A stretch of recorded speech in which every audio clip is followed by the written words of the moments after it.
Looking forward to the upcoming vacation with friends, I imagined how nice it would be to finally get away from everyday worries, relax and enjoy time without looking back at work, household trifles and endless obligations that filled my life day after day. I was looking forward to long walks on warm sandy beaches, open-air dinners, laughter, the clink of glasses and the feeling of absolute freedom, which I so rarely manage to experience in everyday life. A credit card opened up a lot of possibilities for me. I could afford spontaneous purchases, an evening at an expensive restaurant, a trip to a nearby city, or just a carefree pastime without thinking about the budget. However, the joy of the upcoming trip was overshadowed by anxious thoughts about Thomas. His behavior has been getting more and more suspicious lately. He seemed tense, absent-minded, often withdrawn into himself, and what particularly bothered me was that he started receiving some strange calls at the most inopportune times. Late one night, when I was about to fall asleep, my phone suddenly vibrated. It was him. His voice was muffled, insinuating. He was almost whispering something into the phone, and I could hear the rustle of tires on wet asphalt in the background. He was coming home, but who was he talking to? The situation worsened the next day when I accidentally noticed his correspondence with Samantha. Their messages were short, but frequent, and most importantly, clearly unfriendly. I couldn't make out the content, but the very frequency of these correspondences was alarming. Thomas and Samantha have always maintained a warm relationship, but before that there was nothing wrong with it, the usual communication between relatives. However, now it seemed to me that there was something more between them, something hidden, eluding my understanding, but leaving a sticky residue of anxiety on my soul. I tried to convince myself that this was just a figment of my imagination, that I was making up problems where there were none. But then I learned something even more disturbing. I overheard Thomas talking on the phone when he thought I'd gone to take a shower. His voice was strained, whispering as if he was afraid of being overheard. I couldn't make out the whole conversation, but one single word, made my heart clench in cold anticipation: a trip. I stood in the hallway, hiding behind the door frame, and listened. He discussed some details: time, place, routes, but with whom? What kind of trip? Why didn't he tell me about it? And most importantly, why did it seem to me that he and Samantha were up to something? I wanted to rush into the room, break this web of secrets, extract the truth from him, but I restrained myself. No, not now. I'll wait for the moment when he thinks everything is under control. Let him feel confident, let him think that I don't suspect anything. I was ready for anything. Deep down, I already knew that he was going to go somewhere, and this fact only strengthened my resolve. Did he think I was blind? Did you think I wouldn't notice the obvious? The fool. I wish Thomas had been more careful, so that he would at least try to hide his intentions, but he made a mistake. He underestimated me. I've been patient for too long, turning a blind eye to his behavior, ignoring the alarm bells, but now my patience has run out. If he really decided to play this game, he will regret it. The desire for revenge grew in me, cold, thoughtful, logical. I won't let him get away with it. If Thomas has decided to plot something behind my back, let him know that I am always one step ahead. I am not a woman who can be easily deceived. I saw him packing up his things with a nervous smile, hiding his phone, looking away, and trying to pretend that everything was in order. I wanted to laugh in his face. Well, let him enjoy his trip. He doesn't even know that there is another player in this game. My name is Kelly Brooke, I am 36 years old, and I have been living with Thomas for many years. Our marriage wasn't perfect, but I believed that we would survive any difficulties together. However, now that the truth has begun to show through the cracks of the lie, I realize that this stage of our lives is coming to an end. Thomas never really knew me. He only saw what I let him see. But now it's time to show him who I really am. This moment was a real blow to me, and although I kept my outward composure, a storm of indignation was bubbling inside me, barely restrained by well-bred restraint and the understanding that it would not be in my best interest to make a scene right now. I looked at Thomas intently, hoping to see in his eyes at least a drop of embarrassment, the realization that he was acting dishonestly, but instead I met only a satisfied smile, as if he really believed that it was thanks to him that we were now sitting in the spacious, cozy house, and I was his obedient wife, who gratefully accepts such luck. Samantha, meanwhile, was not shy in her expressions, praising her brother for how he finally took control of his life and was able to get out of the shadows. I didn't immediately understand what exactly she meant, but her mocking look made it clear to me that she was talking about me, a woman who had always been one step ahead of Thomas in her career, who earned more, who accepted him despite his complexes, and who, it seemed, now had to give in, allowing him to feel like the master of the situation. "You have no idea how glad I am that you can relax now," Samantha continued, turning to her brother, and then turned to me with a fake friendly smile. "Kelly, you don't mind if Thomas takes care of himself a little more now, instead of chasing all this stuff? What do you like to say, professional success?" I smiled back, but my smile was sharper than a knife blade. "Actually, Samantha, I've always maintained a balance between my career and my personal life, and I think it even helped Thomas and me build this house.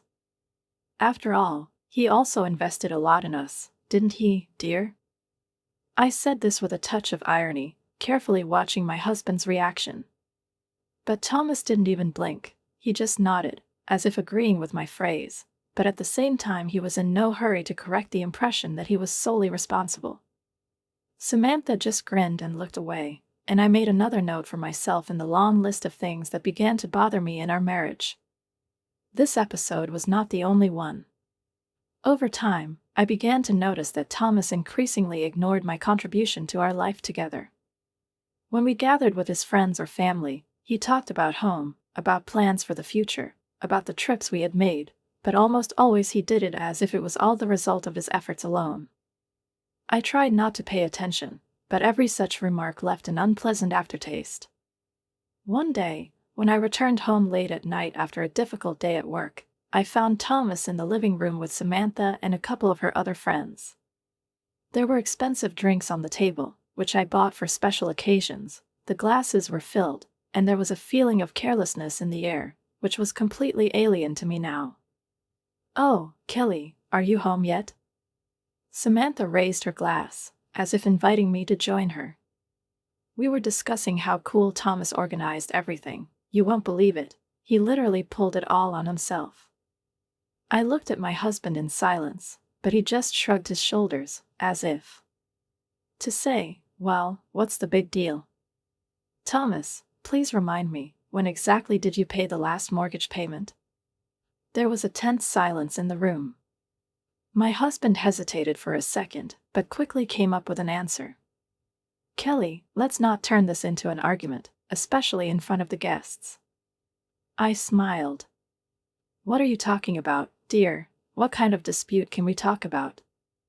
"I just thought that since everyone here admires your achievements so much, they'd be interested to know exactly how you pulled it all off."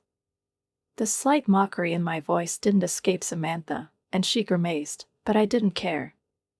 At that moment, I realized that if I didn't set my boundaries now, it would only get worse. After this conversation, Thomas began to behave differently. He no longer made loud statements that everything in our house belongs only to him, but he was also in no hurry to acknowledge my contribution.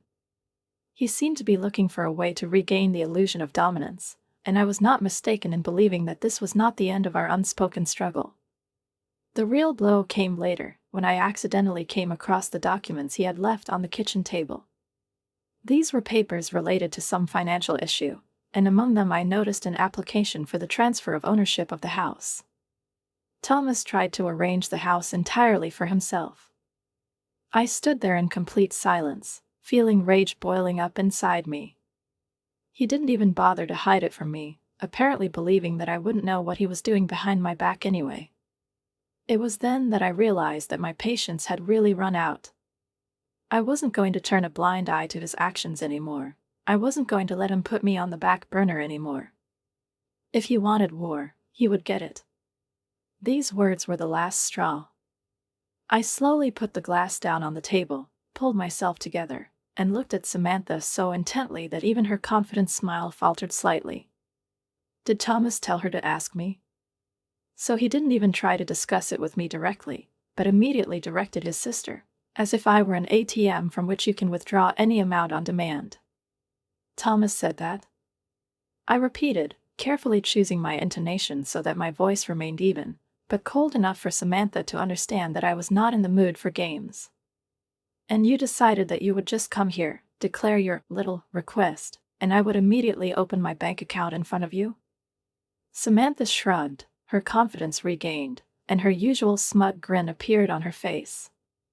Well, you know, Kelly, a family should help each other.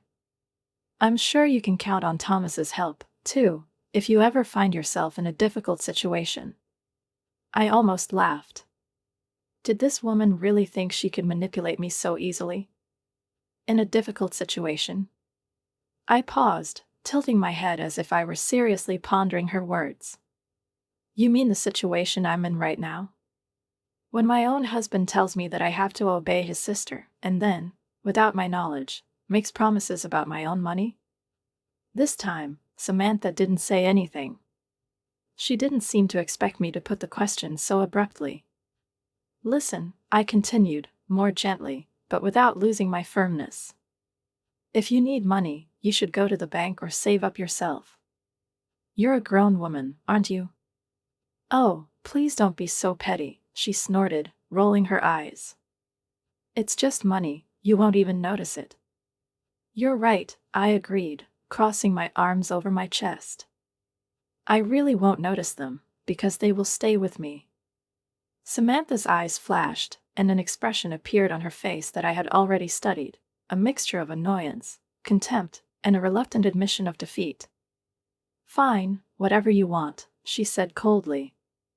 Just keep in mind, Thomas won't be thrilled when he finds out that you refuse to help his family.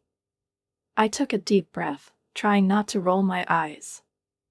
If Thomas doesn't like my refusal, he can discuss it with me personally, I replied, leaving her no chance for further manipulation. Samantha gave me one last sharp look and, without saying another word, turned around and left the kitchen. I heard her whispering something to Thomas in the living room, after which he sighed heavily and walked towards me. Kelly, why couldn't you just lend her the money? His voice sounded displeased, but not aggressive, rather, with a hint of fatigue. Because I don't have to, Thomas, I replied calmly, even though everything inside me was boiling. Because it's my money, and I have the right to decide who and when to give it to. Because you didn't even bother discussing it with me before promising them to your sister. He pursed his lips, as if he wanted to object, but changed his mind. It's just money, Kelly, he finally said, repeating Samantha's phrase.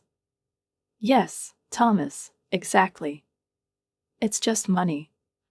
And since they're so simple, let Samantha earn them herself.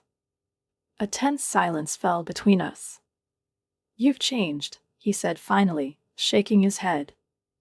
I chuckled. No, Thomas, I haven't changed. It's just that now I don't let people take advantage of me. After this conversation, he walked around gloomily for several days, but did not bring up the subject again. However, I knew it wasn't over yet. Something had changed between us, something had shifted in the very foundation of our marriage, and for the first time I clearly realized, I can't trust my own husband. Thomas clenched his fists, his lips twitched, as if he wanted to say something harsh, but restrained himself. I could see how tense his shoulders were, how anger mixed with something like envy was reflected in his eyes, but I couldn't figure out if it was really just jealousy of my success or something more: disappointment, wounded pride, the feeling that he was losing control over me. Kelly, this is not what we agreed on. His voice sounded low, but in that silence I heard more menace than if he had been shouting. We're married, you should have discussed this with me. I felt my fingers clench into a fist, but I forced myself to exhale, not to let my emotions get the better of me. Thomas, I don't owe you anything, I emphasized each word, looking him straight in the eye. Yes, we are married, but this does not mean that I have to ask permission for my career. He grinned, but there was no joy in that grin, just cold, slippery anger. Yes? What about the fact that I'm a husband? What about the fact that you have to consider my feelings, my desires? I don't want my wife to work harder than me. I blinked at that, and suddenly something hot and furious flared up inside me, preventing me from remaining calm. You don't want to? I repeated, feeling a real hurricane of emotions rising inside me. What am I supposed to do now? Give up your dream just because it hurts you? It doesn't just hurt, Kelly. His voice got louder, and there was a hardness in it that made me cringe inwardly. It jeopardizes our marriage. I laughed, but there was no humor in it. Our marriage? Thomas, our marriage is in danger, not because I've been promoted, but because you can't stand the thought of your wife being more successful than you. It's not like that. He retorted sharply, but something in his face said otherwise. I just want everything to be as we discussed. I thought you wanted a family, comfort, a home. And I want it. I couldn't stand it. My voice broke, became sharp, loud. But I don't want to lose myself in this. I am not a thing, Thomas, not your property, not your shadow. He clenched his jaw, as if he was trying not to say something he might regret later. If you don't change your attitude, Kelly, his voice was low, almost threatening, I do not know if I can continue to build a future with you. I froze. Those words hit me like cold metal. Are you threatening to divorce me? I asked, slowly realizing what exactly had just been said. He looked away, but I could already see the answer in his face. I'm just saying that marriage has its own rules, he said after a pause, but now his voice sounded different, softer, but still firm. I closed my eyes for a second, feeling a shiver run down my spine. It was the first time Thomas had so openly questioned our marriage, the first time he made it clear that if I didn't conform to his ideas about family, he might leave. But here's the question, did it scare me as much as it should have? When I opened my eyes, I saw that he was waiting. He expects me to back down, that I will think about his words, get scared, and agree to sacrifice myself for the sake of saving the marriage. But I couldn't. Thomas, I said slowly, taking in every word as if sealing my fate with it. If it's important to you that your wife is subordinate, dependent, and dumb, then maybe you married the wrong woman. His eyes narrowed. What do you mean? I sighed, taking a step back, creating a space between us, like a boundary he couldn't cross. I mean, I need time to think. About us. About what I want. There was a dull, ominous silence in the room. Think about it. He sounded like I'd just declared war on him. I nodded. Yes, to think about it. He exhaled slowly, turned around, and left the room without another word. I stayed where I was, feeling something crumble inside me. Or, on the contrary, it is being rebuilt for the first time in a long time. My heart thumped in my chest, a cold realization pierced my mind, leaving behind a viscous, oppressive feeling of impending disaster. Ryan continued to say something, but I was no longer listening. Moments that previously seemed insignificant flashed before my eyes. How Thomas and Samantha exchanged glances at dinner, how they laughed at my words, how easily and without hesitation they took my bank card, as if they had long felt entitled to manage my money. All the pieces of the puzzle suddenly came together in one frightening picture. Kelly? Ryan's voice came to me as if from far away. Are you here? I blinked, coming back to reality, and managed to squeeze out an answer. Yes, I'm sorry. Simply, are you sure? I do not know what to think, he admitted, sighing. She's always been secretive, but now. She comes in late, says she was with her friends, but none of them confirms this. And when I asked her directly, she just shrugged and said, "You won't understand anyway." I had to lean on the edge of the table to stay on my feet. Ryan, I whispered, feeling a lump form in my throat. I think Thomas and Samantha are having an affair. There was silence on the other end of the line, heavy and searing. I imagined Ryan, a strong, confident man, standing there now, stunned by my words, just as I had been stunned a few minutes ago. "Are you serious?" "What is it?" he finally asked, but there was no doubt in his voice, only bitterness. "There's too much pointing to that," I said, closing my eyes, as if that would help me avoid the painful images popping into my head. Their constant conversations behind my back, their laughter, their strange unity against me. And then the money. They just took my card without even asking. Do you understand? They acted like accomplices. Ryan cursed, his voice shaking with anger. "I have to talk to her." "Wait," I stopped him, opening my eyes abruptly. "We need proof. If we charge them right now, they will deny everything.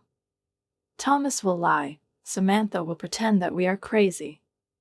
What do you suggest?" His voice sounded grim, like a man prepared for the worst.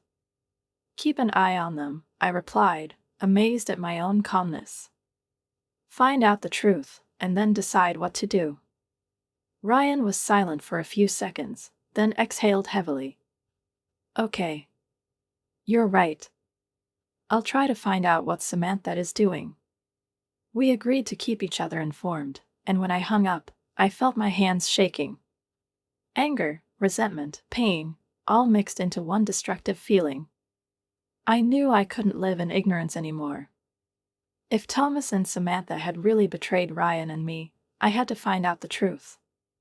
The next day, I took the day off under the pretext of feeling unwell and decided to follow Thomas. He didn't know I was at home, which means he won't be careful.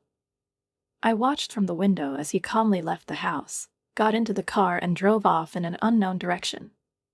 It wasn't difficult for me to follow him at a safe distance. My thoughts were racing in my head. What will I see? Can I handle it? Half an hour later, he stopped at a small hotel in the city center. I parked nearby and, swallowing hard, looked at the entrance. The minutes dragged by excruciatingly long, and finally Samantha appeared. She walked up to him, looked around and, making sure that no one was watching, quickly kissed him on the lips. I closed my eyes, but it didn't help. This scene has already been etched into my memory, leaving a painful burn. I opened the car door, exhaled sharply, fighting the lump in my throat, and got out. I wasn't going to make a scene, I wasn't going to scream or accuse them. But I wanted them to see me. I took a few steps, and at that moment Thomas turned in my direction. Our eyes met. His face first showed bewilderment, then panic. "Kelly," he muttered, taking a step toward me. But I didn't let him speak. I looked at Samantha. "I hope it was worth it," I said calmly, even too calmly, and turned around, leaving. I didn't want to hear any more of his excuses or her mocking comments. I knew that my life had just changed forever. The seconds in which Thomas realized his mistake stretched out for me into pleasure, sweet as the first sip of morning coffee on a cold day, while for him they probably turned into a nightmare full of panic and helplessness. I heard him exhale noisily into the phone, as if trying to piece together the fragments of his hopes, and I could almost see his smug smile melting away, giving way to fear and the realization that everything was not going the way he had hoped. "What?" His voice trembled slightly, but he was still trying to remain confident. "Is this some kind of joke, Kelly?" "Oh, no, dear," I drawled, as if savoring each letter. "No kidding. You were just in such a hurry to spend my money that you didn't even bother to check the card. Can you imagine the disappointment that awaits you when the waiters in an expensive restaurant demand payment, and you hand them a card granting them the right to attend yoga for free?" Thomas swore loudly, and I heard someone next to him, probably Samantha, excitedly ask what was the matter.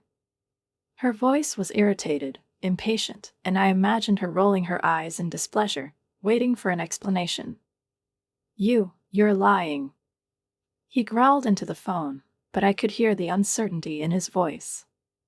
"Of course," I replied with a slight grin. "You can check for yourself." There was complete silence for a few seconds, then I heard him fumbling in his pocket, probably taking out a card, and at that moment a real euphoria spread through me. I did it. I outplayed him. Damn, he muttered, and then he launched into such a furious tirade of curses that even I blushed. Well, Thomas, I said with honey-like calm, enjoying every moment of his shame, it looks like today your dreams of a fancy dinner and expensive wine have been covered with a copper basin. I wonder how you'll explain this to your friends. There were sharp noises on the phone. Perhaps he dropped something or threw it on the table with force. Then I heard Samantha's voice, which rose an octave higher in anger. You idiot. I almost laughed out loud. What an irony. The two who had planned to cheat on me were now fighting with each other because of their own stupidity. It's not over yet, Kelly, Thomas said, his voice shaking with rage, but I knew it was just a desperate attempt to save face now. Of course, dear, I replied with feigned tenderness. I can't wait to see how you'll get out of it. I hung up before he could say anything else, and let out a sigh of relief. My heart was pounding with adrenaline, but it was the sweet, triumphant rhythm of victory. A few seconds later, my phone rang again, and it was Ryan. I've heard everything, he said, and there was undisguised joy in his voice. Damn it, Kelly, that was brilliant. I smiled, finally allowing myself to laugh. Thanks. Now, I think we have another ace up our sleeve. Definitely. I can already imagine their faces when they realize they have no money or options. Ryan was laughing too, and at that moment I felt like I was no longer alone in this chaos. You know, I said after a short pause, I don't feel like a victim anymore. And you shouldn't, Ryan replied seriously. They created this chaos themselves, let them sort it out now. We talked for a few more minutes, discussing the next steps. Ryan was going to file for divorce next week, and I was going to file for divorce the same day. Now we had enough evidence to make this process quick and painless for us, but a real nightmare for Thomas and Samantha. When I finally hung up, I was overwhelmed by a sense of freedom. It wasn't just the end of a marriage, it was a release. But something inside me told me that Thomas and Samantha would not give up so easily. I put my phone aside, letting the feeling of triumph completely fill me, spreading through my body with a pleasant warmth, similar to the feeling after a long, exhausting race, when every cell is filled with fatigue, but at the same time you feel proud of the journey you've made and realize that the result was worth it. Now that Thomas and Samantha were trapped in their own intrigues, when the cold of reality, or rather the real cold of Alaska, squeezed them from all sides, I knew that our plan with Ryan was more than successful. I got up from the couch and walked around the room, enjoying a rare moment of real satisfaction when I could finally relax, knowing that the enemies got what they deserved. Memories surfaced in my head, the evening when Thomas began to distance himself, conversations full of lies, his confidence in his invulnerability when he believed that I would never guess what he was spinning behind my back, and, of course, the expression on his face at the very moment when he realized that the money was on which he had hoped for turned out to be just a piece of plastic, useless in conditions of icy cold and lack of communication. I sat on the edge of the bed, picked up my phone, and texted Ryan, "How was boarding?" A few seconds later, the answer came, "I landed, I'll be home in 15 minutes. You're a genius." I chuckled. Ryan wasn't just my ally in this regard. In recent weeks, he became the person I could talk to about everything, the person who understood me better than anyone. There was no pretense or desire to manipulate in him, as Thomas had. He did not try to hide his emotions and honestly admitted that he had been trapped in illusions all this time, just like me. I typed a message, "Great. I'm waiting for the details." And yes, I know. As I sat flipping through my phone, it started vibrating again. Thomas.